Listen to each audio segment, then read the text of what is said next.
At the first glance, this might look like a simple triangle, but hidden inside it's a perfectly proportioned cube.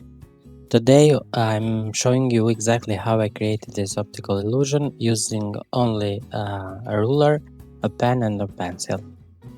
Everything starts with the construction lines, so firstly you need to make the sketch. Then you'll harden the lines with a black pen.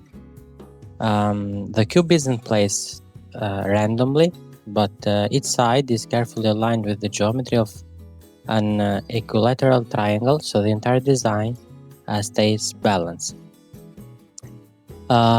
Clean confidence lines make a huge difference in geometric drawings. A tiny mistake can completely change the illusion.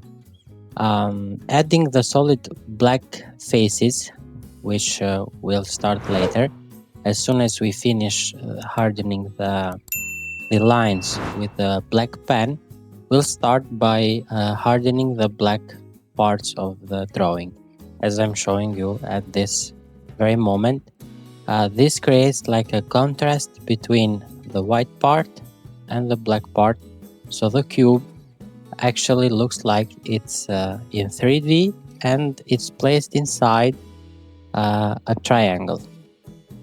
Then we'll start shading the other parts. So on the left side of the drawing, we'll shade them with a pencil. So the contrast between the black parts and the shaded parts create the illusion we are looking for. At the end, I'll erase the parts that we made a mess by blending the pencil. And here we are. The results are as shown in the video. Let me know if you like this video, and feel free to subscribe or comment what should I draw next, and goodbye.